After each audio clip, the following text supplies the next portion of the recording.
Beberapa hal yang sudah disampaikan, lalu Pak Harbel terkait dengan hibah gereja, terima kasih.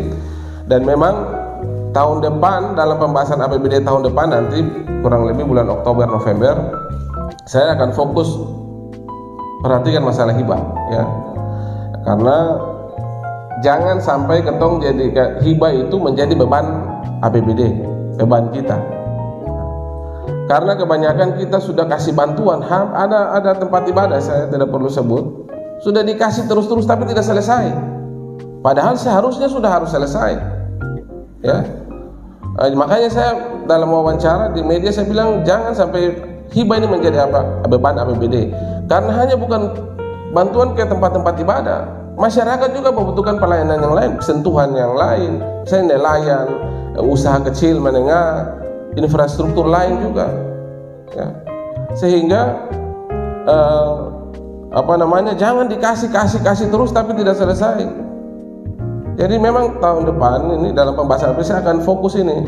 Boleh bupati mengusulkan tapi DPRD yang menetapkan ya. Jadi kalau DPRD tidak setuju ya tidak bisa. Jadi seakan-akan di mana-mana itu hanya pemerintah daerah, pemerintah yang disorot, tapi DPRD sebenarnya punya peran penting. Palu itu ada di DPRD. Ya. Seperti kemarin, saya apresiasi ya Masjid Dunuhan yang baru diresmikan oleh Pak Gub kemarin. Dikasih 1-2 miliar, 7 bulan selesai.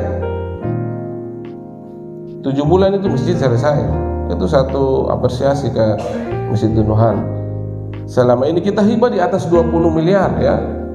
Memang ya cukup besar karena banyak hal ya, rumah ibadah yang dibantu. Nah, sehingga kalau sudah dibantu diharapkan bisa selesai supaya jangan tahun depan kita anggarkan lagi supaya anggaran-anggaran itu bisa ketemu lihat lagi yang lain, infrastruktur jalan kah, speed kah, ting kah untuk bantuan UKM. Jadi itu ya. Lalu musrembang, memang saya kadang juga malas ikut musrembang karena terkadang banyak hal yang ketong bahas. Saya reses keliling orang semua mengeluh terkait dengan musrembang ya. Karena memang banyak hal yang diusul kadang juga tidak keluar, tidak terakomodir ya. Ketong juga harus paham bahwa ketong punya keterbatasan keuangan ya.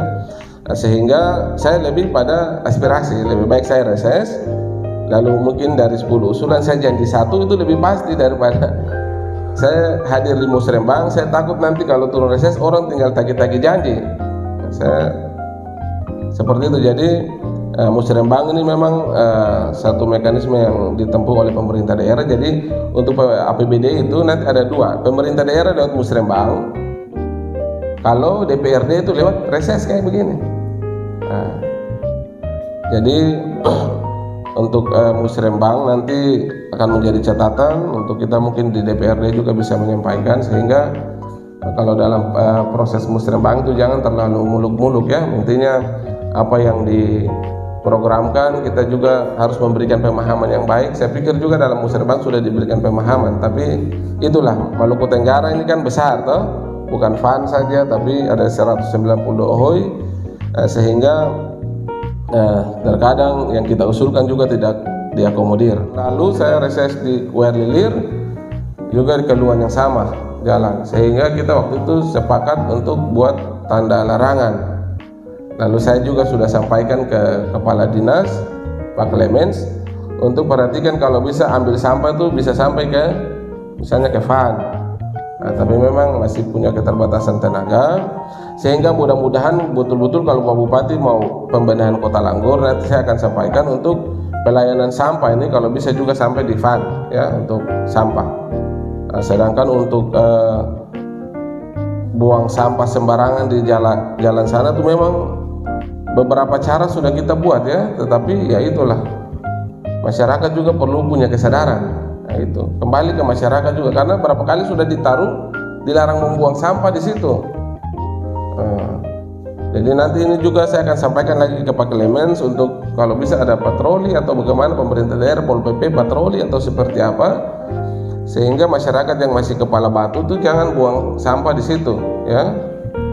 Kalau kemarin saya reses di Kelanit, Kepala OHOI mengusulkan saya untuk buat akses jalan ke TPA khusus OHOI Kelanit. Jadi saya belum survei, saya belum juga menjanjikan, tapi mungkin di kalian ini sudah memikirkan untuk ada TPA sendiri. Ya mudah-mudahan di Oifan juga bisa memikirkan hal itu. Itu ya untuk Pak Harbe. Lalu Pak Taro mungkin tambatan perahu ini nanti saya koordinasi dengan habis ini, nanti saya telepon Pak Nixon langsung habis reses ini ya, supaya saya cek betul atau tidak ada tahun ini atau seperti apa informasinya ya. Nanti setelah reses nanti saya telepon sama-sama buat bisa langsung tahu. Saya telepon Kepala Dinas Perhubungan langsung.